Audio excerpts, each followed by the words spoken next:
Queridos amigos, muy buenos días, bienvenidos a Desde la Radio a través de Radio Nacional del Perú y 7.3 Noticias TV Perú a nivel nacional. Ayer hice un comentario a propósito del señor Cotillo, el rector de la Universidad Cuatricentenaria, Universidad Mayor de San Marcos.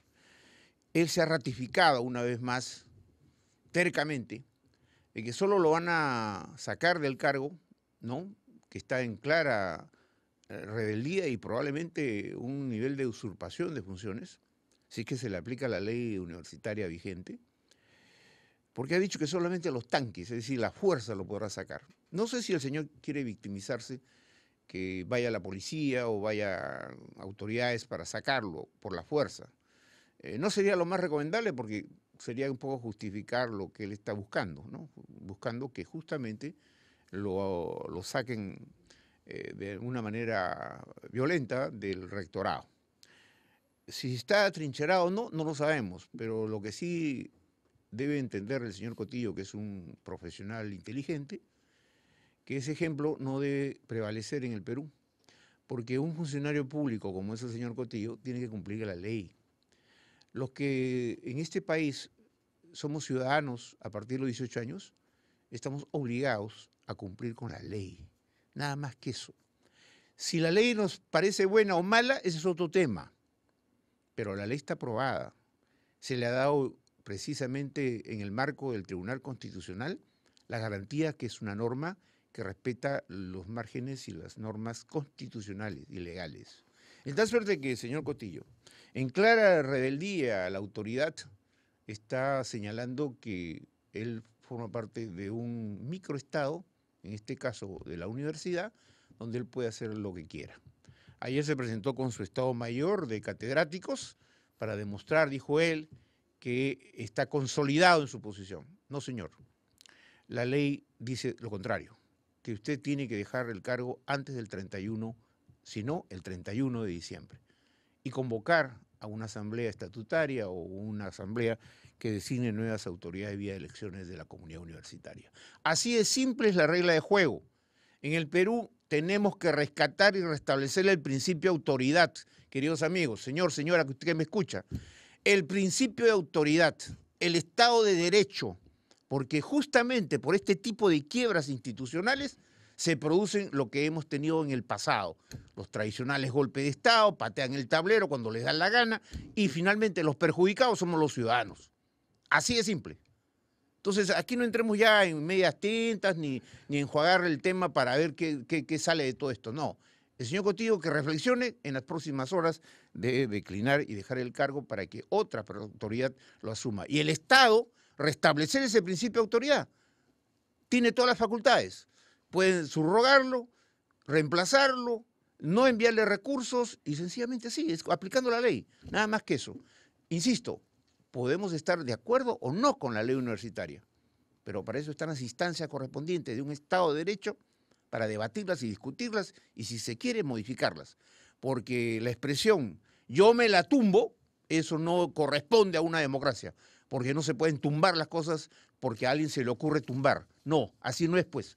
Así no es el país. El país está conformado por una estructura organizada y un Estado y una sociedad y una nación y un país y una república que nos da precisamente el derecho a los ciudadanos a establecer las reglas de juego claras y a cumplirlas como se tiene que cumplir. Así, como ciudadano simple, lo digo, sin ninguna prerrogativa y sin ninguna capacidad de arrogancia, como algunos la están demostrando en el camino. A tumbarse otras cosas. Tumbemos la corrupción, correcto. Tumbemos todo lo malo que tiene el país, sí. Pero las cosas que se aprueban en el órgano jurisdiccional y que tienen un marco legal, eso no se tumba tan fácilmente. Muy bien. Disculpen la vehemencia y ya cuando uno está viejo se le salen por los filtros todas las cosas que uno quiere decir, ¿no? Yo le pido disculpas si a veces me exaspero un poco, pero vamos a calmarnos, vamos a tomar un poco de oxígeno, aire puro, ¿no es cierto?, para volver a la normalidad y conversar con nuestro invitado, que creo que se queda un poco sorprendido por mi declaración, pero creo que la gran mayoría de peruanos estamos de acuerdo en que hay que respetar las normas, ¿no? Estamos con el doctor Juan Mendoza. Él es un economista muy distinguido, lo hemos convocado varias veces, él es director de maestría de economía de la prestigiosa Universidad del Pacífico y nos va a acompañar porque tenemos varios temas económicos que tratar con él. Doctor Juan Mendoza, buenos días. Buenos días, siempre un gusto venir acá. Muy bien. Y no, la vehemencia es buena a cualquier edad. Y En creo que es, cualquiera, a la creo cuarta es inclusive, a con más juegos. cualquiera, es mejor, es importante la experiencia y las instituciones hay que fortalecerlas. Totalmente. Ese es un tema no Así solamente, es un tema económico también, exactamente, ¿no? efectivamente. Doctor, a ver, el otro día estaba leyendo algunas informaciones de portada de los medios que decían que la economía estaba prácticamente sin posibilidades de recuperación, ¿no? Lo dije, creo que Expreso, ¿no? Sale un cuadro ahí. Luego otros que señalan que va a demorar, pero justamente esta recuperación o esta reactivación económica va a demorar en un momento bastante crucial para el Perú, que es un proceso electoral, Sí, ¿no es cierto? Entonces, sí. ¿qué tanto puede afectar a la inflación? ¿Qué tanto puede afectar el tipo de cambio? ¿Qué tanto puede afectar? O sea, varios elementos y factores económicos, una situación de ¿cómo decir? No sé si un stand-by deliberado, pero que nos quedamos ahí quietos hasta que venga el próximo gobierno. ¿Eso puede seguir afectando más la economía o no? Sí, lamentablemente los meses que vienen no se ven bien por dos razones. La primera es externa. Básicamente la economía mundial no está tan favorable como en años anteriores. Eso está afectando el crecimiento de nuestras exportaciones, el tipo de cambio. El dólar se está fortaleciendo en todos los países. Entonces, el aumento en el valor del dólar nos da directo a nosotros porque afecta a la inflación. Ya la inflación está por encima del 4%. Y eso no es como en el pasado porque usamos la maquinita. Es una cuestión que sube el dólar y hay productos que son importados, Claro, hay insumos importados. También tenemos tarifas que se fijan en dólares, que eso que deberíamos se va pensar ajustando. claro, pero habría que revisar porque, por ejemplo, la electricidad es algo que se produce en el Claro, Perú, pero en la fórmula para la tarifa, si se sube utiliza el el dólar dólar. como referente. Entonces eso nos está afectando más o menos. Algo razonable es que del 4% que tenemos de inflación los últimos 12 meses, como 2% viene por el dólar. O sea, el efecto Ajá, del dólar, porque el dólar ya. se ha depreciado casi 14% en los últimos Claro, 12 claro, no meses. fui Entonces, no todo se transfiere, porque o sea, hay productos nacionales también, pero ese 2% nos está dando. Y eso afecta directamente el bolsillo de las personas, o sea, el poder de compra. También nos está afectando, el otro factor es, lamentablemente, el gobierno ya está saliendo. Y hay un poco una especie de falta de iniciativa, ¿no es cierto?, para Ahora, acometer. por lo Es general es normal, casi normal, ¿no? es Que eso normal. ocurra. Eso pasa en todos los países, pero nos agarra en una coyuntura delicada de poco crecimiento de la economía. Y lo que necesitamos es, tenemos activos que hay que poner en valor, tenemos muchos proyectos detenidos, por ejemplo, en minería. Yo no estoy a favor de ningún sector en particular, pero me parece que cuando uno mira los números del PBI, este es el sector que está creciendo, tiene proyectos detenidos, pero yo creo que es poco probable que eso se ponga en marcha antes de la nueva administración. Ahora, claro, porque, digamos, según toda la información que se ha divulgado, hay más de 40.000 o casi 50.000 millones de dólares en proyectos, ¿no? En Es lo que se ha proyectos. dicho en proyectos. Sin embargo, como usted dice, efectivamente, cuando un gobierno ya está de salida, no le va a poner el énfasis que si le faltara más tiempo para salir. Son apenas 5 o 6 meses. Claro. Y estos 5 o 6 meses, que es el último tramo del gobierno, pero ya el último, es prácticamente la propia campaña electoral que va a consumir la expectativa de los ciudadanos en Sí. la campaña y no justamente en el tema digamos, de mayor importancia para mí, que es la economía.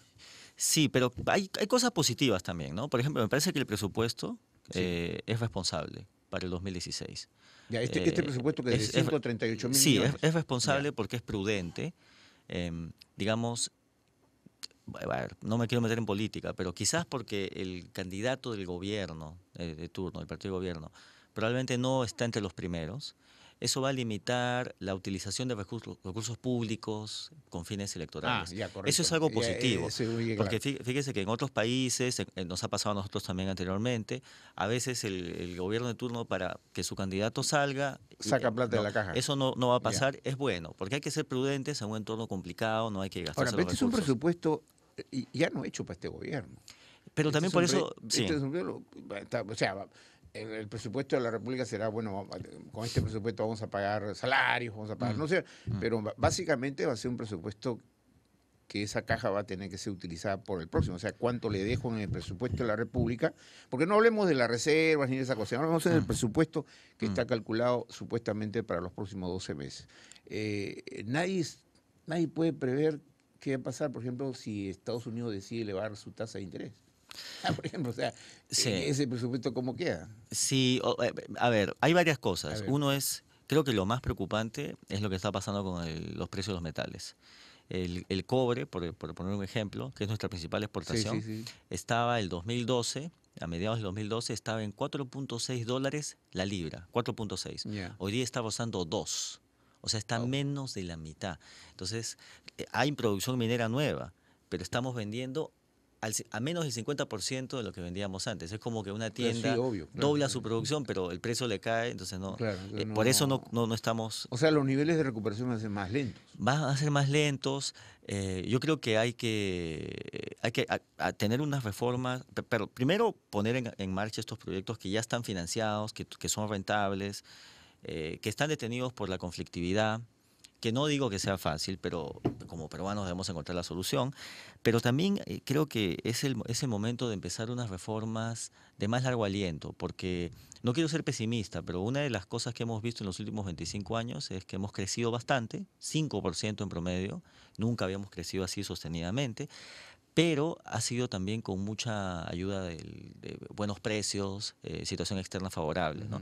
De hecho, cuando uno divide los 25 años en años en que la situación afuera estaba complicada, por ejemplo, crisis financiera, ¿no? Y años en que la situación afuera estaba buena, cuando la situación externa es complicada, el Perú crece 2.5%, que está bien. Hay muchos países que no crecen. Claro. El Brasil está decreciendo. O sea, está en recesión prácticamente. Claro, pero no hay que contentarnos con lo que... No, obviamente, pero entonces sí. yo creo que para poder aspirar a una tasa, de repente no es dable crecer al 6% como crecíamos, 5% antes, pero más de 4%, ¿no? Hay que emprender reformas. Con los recursos que tenemos creo que se puede mejorar mucho infraestructura pública, no tanto en cantidad, pero ya en sino... infraestructura estamos en un déficit enorme. En su propia universidad, donde usted Sí, es profesor, han sí. establecido que el déficit Sí. de infraestructura es por encima de los 130.000 millones de dólares. Pero hay dos formas de verlo eso. A ver, si nosotros le calculamos, Porque empezamos esa es de acumulación, pues, ¿no es Sí, cierto? claro, pero, es años de años, pero ¿no? es así, pues, Sí. tenemos ese déficit. O sea, hay muchas cosas en las que si nosotros nos ponemos a sacar el déficit que tenemos, nos podemos a llorar. Porque igual estamos en educación, en inseguridad, ¿no es cierto?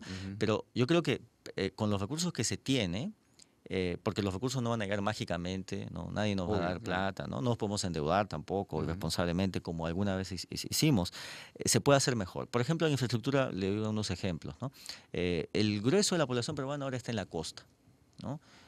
No quiere decir que el resto no se tenga que invertir, pero la población está en la costa. O sea, mayormente la PEA está acá. Sí, y la Panamericana es nuestra arteria número 1, ¿no? Por ahí hay mucho tránsito económico y todavía no le hemos podido poner 2 carriles de Tumbes a Tacna. Y ese fue el primer proyecto que financiaron los organismos financieros internacionales cuando el Perú se reinsertó el año 90. Es decir, lo primero que le dijeron... Pero solamente se ha hecho de Lima a se ha hecho una parte... Lima Cañete. Bueno, otra parte está... Bueno, hay prioridades. Entonces, mira, termina eso, que vas a tener un beneficio claro, ¿no es cierto? Nuestra carretera central, que es una arteria fundamental. Pero ahí, hablando de esa infraestructura vial, ¿no le parece que hubo cierta demagogia y cierta irresponsabilidad? Porque usted acaba de decir, oye, necesitábamos una carretera de más carriles en la Panamericana, ¿no? De norte a sur. Y usted no dice, entonces uno se pregunta, entonces ¿por qué se priorizó la interoceánica? Donde pasa un camión cada hora, no sé, entonces uno dice, ahí se gastaron como 4.000 millones, 5.000 millones de dólares, ¿no? Que no era tan prioritario como atender la Panamericana. Entonces, ahí no hay una situación que habría que explicar. Claro, fíjese, lo que necesitamos es mejores instituciones. El Estado no tiene que desaparecer, tiene que ser fuerte, tiene que funcionar, ¿no? Entonces, por ejemplo, el Sistema Nacional de Inversión Pública tiene sus errores, pero ¿Y tiene en que ser... opinión suya debe desaparecer No, o debe no, ajustarse? no, no, no puede desaparecer. Eso sería dar un ¿Sí? paso atrás, porque nuestro Pero hay Estado... alguien que como candidatos quieren Yo, desaparecer el yo no SNI. estoy, me parece que sería un grave error, porque necesitamos que haya un filtro para evitar que se hagan proyectos que no Hasta necesitamos. se ha hablado irresponsablemente de que hay hasta corrupción en ese filtro, ¿no? Dice, para que yo te apruebe la hora. Ya. Ayer he escuchado en la televisión un Mm, candidato que dice, dicen por ahí, bueno, se dicen por ahí, ujú, ¿no? ujú. Pero más allá de eso, el SNIP cumple una función. Cumple una función. Lo que hay que hacer es, si hay errores, hay que arreglarlos, Ya, pero necesitamos un filtro. Porque fíjese, hay proyectos que cuando uno los saca del SNIP, ¿qué pasa? Mágicamente el presupuesto que era como 100 termina siendo 300. sí, Uno pues. dice, oye, los ingenieros acá no son malos, entonces que Ajá. no se equivocan, De esas ¿no? adendas que Las incrementan los precios, adendas y, a qué responden? bueno, ¿A no, ciertos intereses? no prefiero Ya, no ya. pronunciarme, Ya. pero ¿sabes cuál es el problema más importante? Y está mal todo eso, si es que hay algún problema de corrupción, pero el problema es que no hacemos el proyecto que necesitamos y hacemos el proyecto que no necesitamos, Entonces es un problema de gestión. por supuesto, Entonces habría que crear por supuesto. un SNIP que revise la capacidad de gestión de los gobiernos regionales y de Y las la prioridad, municipalidades, las prioridades, ¿no? la Porque prioridad, finalmente, ¿qué nos falta? usted acaba de decir con toda claridad, mire, han pasado años, se ha financiado, se dio todo el Mm, apoyo mm, para la Panamericana hacerla doble, ¿no? Doble mm. carril y Sí, hacerla una super carretera, por decirlo. sí, y no se ha hecho hasta Y ahora. no se ha hecho. Ahora, otra cosa bien importante es, tenemos 10 millones de personas en nuestro país, un poco menos de un tercio, que no tiene acceso permanente a agua y desagüe. Yo considero que eso es número Que ese es uno. Por exacto, ejemplo, eso, próxima exacto. administración, la meta debería ser, cuando yo termino el mandato, el próximo presidente, todos los peruanos van a tener agua y desagüe.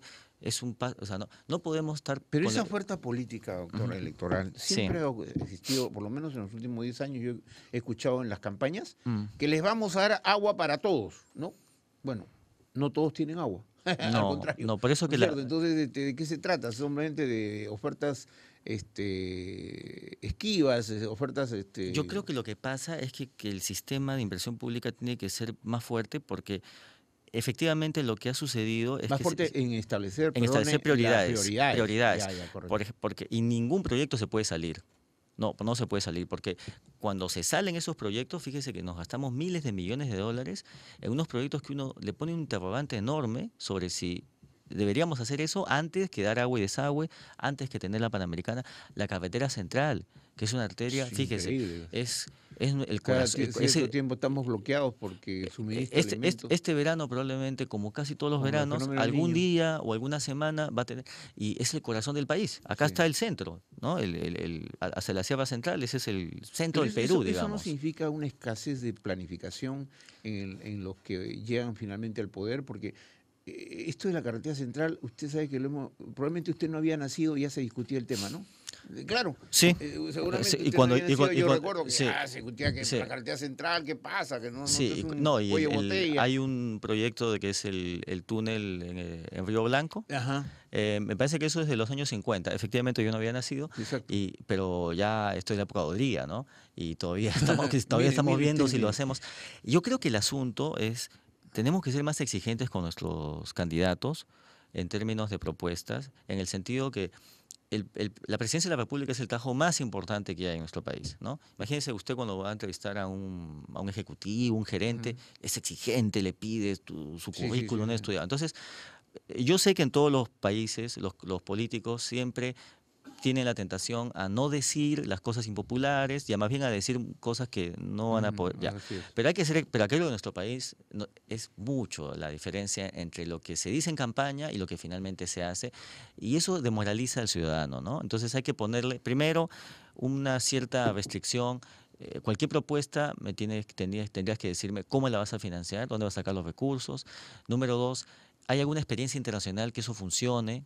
¿No? Por ejemplo, se habla mucho, vamos a bajar impuestos para que se formalice la gente.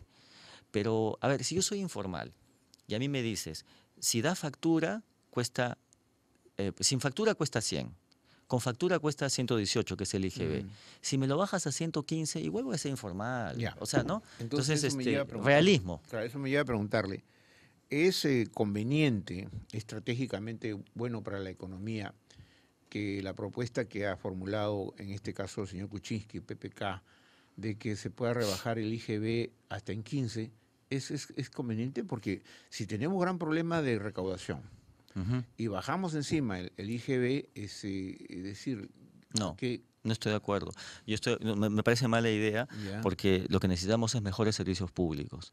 En realidad o sea, necesitamos recursos. necesitamos recursos. Esa es una pata coja. Y lo que vamos a hacer es vamos a ahogar al Estado y si no, bueno, a menos que se piense endeudar al país, que tampoco me parece buena Ahora, hay idea. tantas propuestas, doctor Mendoza, Sí. que parecen jalar de los cabellos o propuestas de desesperación, ¿no? Por ejemplo, esta que ha anunciado de que hay que devolverle a los jubilados cuando cumplan 65 años todos sus fondos, si es que esta pensión no llega a un nivel de aceptable, mínimo. Esto, según opinión de un experto chileno que ha venido, creo que estos días, es que eso sencillamente sería absurdo y que finalmente acabaría con el sistema privado de pensiones. Usted, como economista, ¿considera que esa propuesta que ha formulado García, que ha formulado uno, es viable o es simplemente un tufillo de preelectoral? Mire, a ver, ¿cuál es la intención de los políticos en la Comisión de Economía al haber Sí. aprobado esta propuesta? Prefiero no decirlo. Pero ya la aprobaron. No, pero está todavía en el Congreso, Sí, ¿no? sí, pero digamos en sentido político. Eso casi. digamos, a ver, hay dos cosas ahí. La parte negativa es que estas ideas están en discusión hace varios años. Entonces uno se pregunta por qué ahora se hace esto cuando ya se sabe cuál es el problema. Pues la FP tiene más de 20 años. Ya. Sí, tiene más de 20 años. Pero por otro lado, yo estoy en desacuerdo con lo que ha dicho el experto chileno, Ya. a quien conozco además, Ya. porque me parece que en nuestro país el sistema previsional, tal y como lo hemos diseñado, no funciona. Porque es un sistema hecho para la minoría. Es decir, para la gente que está en planilla. El sistema privado. El sistema previsional, que incluye a las AFP y a la ONP, no es una buena idea. ¿Por qué? Porque nosotros hemos copiado el sistema de Chile, efectivamente, pero Chile es muy distinto al Perú en varios aspectos, pero un aspecto fundamental, que es que el grueso de la fuerza laboral está en planilla. Entonces, nosotros hemos hecho un sistema en el que... el contribuyente es forzoso. No, claro, pero digamos, el tiene pensión... a las AFP forzoso. Claro, tiene ahorro forzoso... Hay mucha informalidad. Pues. Mucha informalidad. Entonces, lo que hacemos por diseño, y esto creo que nos debería servir como lección, hay que hacer una ley, pero la ley se tiene que poder cumplir. Digamos, pero tiene que funcionar. Ahí hay el gran tema, pues, que el propio, el propio presidente de las AFP, el doctor... Informalidad, Luis Valdivieso. Valdivieso lo ha dicho, que aparte de que hay un problema de implementación y todo, está que muchos se quedan con la plata. Probablemente, ¿no? probablemente. O sea, hay una costumbre de quedarse con la plata que le descuentan al trabajador. Sí, pero ese es un problema. El otro problema que me parece serio, fundamental, que en Chile también está en discusión, de hecho acaba de terminar un informe de una comisión en Chile cuya conclusión es que el sistema privado tampoco funciona en Chile y recomiendan, entre una de sus conclusiones, una AFP estatal, que a mí tampoco me parece buena idea. Pero regresando al tema. Un sistema ¿Tienen el público? Sistema de AFP? No, no tienen. No tienen. No o sea, tienen. todo es AFP. Todo es AFP. Lo que pasa cuando hay pocos operadores y hay ahorro forzoso, que es el caso de AFP y compañías de seguros, creo que hay poco incentivo a ser eficiente, porque el cliente está ganado. Entonces yo no le tengo que ofrecer un producto, le ofrezco un producto que me conviene a mí, si soy el ofertante, él lo tiene que tomar, no tiene muchas alternativas. Y ¿Es lo que está pasando en el Perú también? Eso es lo que está pasando. Me parece que las pensiones son bajas fundamentalmente porque, primero, mucha gente cotiza a veces, no cotiza, porque hay personas que a veces están en planilla, a veces no. El que habla, a veces, mi caso, a veces he estado en distintos, ¿no? Ahora, en el caso de la ONP, que es la Oficina de Normalización Previsional, sí. Algunas veces aparecen en los diarios un poco para asustar a los jubilados y pensionistas. Ya no va a haber fondos, solamente de acá a 10 años solo se podrán pagar 1 de cada 5, 1 de cada 10. No sé cómo es el asunto. Sí. Que están diciendo que está quebrado la ONP.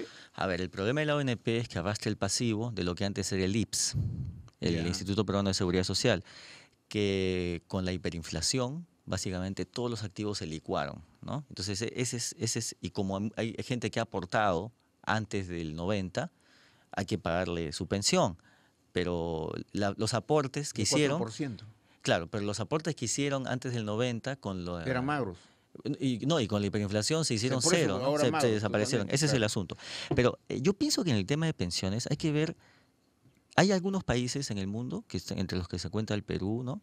Que no están desarrollados, que tienen AFP, por ejemplo. Pero los países desarrollados, todos los países tienen sistema de pensión en que hay un pilar público. Es decir, el Estado a todos los ciudadanos les da una pensión. Ya. Ahora, yo no digo que podamos el día de mañana tener una pensión alta financiada por el Estado, porque no tenemos recursos. Pero creo que es una obligación del Estado asegurar algo mínimo para todas Claro, las personas. lo que pasa es que Sí. ahí sí hay un problema, pues, porque las pensiones, la gran mayoría de pensiones en la ONP, la 19.990, son pensiones que, si bien es cierto, lo máximo que se paga son 850, pero hay pensiones que llegan 120, 140, 400 soles, que es la gran mayoría de los pensionistas que cobran eso. Y eso, ¿quién vive con eso? En el sistema privado hay muchas pensiones. Yo creo También que el sistema privado es bajas. tiene que haber pensión mínima, me parece, Ya. para todos. Pero, ¿cuál es la pensión mínima? Ya. ¿Cuál es la Muy, pensión que vamos a ponerlo comparado con la canasta familiar para que una persona jubilada pueda vivir fíjese, más o menos a mí me parece decorosamente? que algo, siendo un Estado pobre, un país pobre como el nuestro, además tampoco uno puede poner una pensión alta porque la gente no trabaja, ¿no? Ya. Creo que el objetivo debería ser que por lo menos cubra la línea de la pobreza, para que nadie esté en indigencia. Correcto. ¿No? Doctor. Digamos, bueno, perdón, Sí. no, No, diga usted nomás. culmine. No, entonces yo creo que cómo llegar a eso, si lo hacemos a través de ponerle impuesto a la planilla, no vamos a ir muy lejos. Fíjese que hoy día, de cada 4 personas de más de 65, solo uno tiene pensión. Entonces, es un sistema excluyente para la gente que está en mejor Habría que posición repensar entonces de esa raíz, forma, ¿no? Dicen que este titular dice, fuerte recuperación de la economía queda postergada hasta el 2017. O sea que de acá al 2017 puede pasar muchas cosas. Lamentablemente coincido, creo, bueno, he hecho unos pronósticos Sí. hace un tiempo. Creo que 2016, en parte por la situación externa, pero también por lo que usted señala, este compás de espera de las inversiones no pinta bien, ¿no? Y además tenemos el problema de la inflación. Entonces yo le diría al radioescucha que sea prudente, que evite endeudarse, trate de ser ajustarse. Sobreendeudamiento, Sí, que no no, compre papas con no. tarjeta de crédito. Sí, El ajustarse. otro día Sí. estaba ahí en una fila de un supermercado y una señora estaba comprando coles, papa, camote, todo, y dijo, Con tarjeta, y le preguntó a claro. la señorita, dijo, ¿en cuántas cuotas? En 12.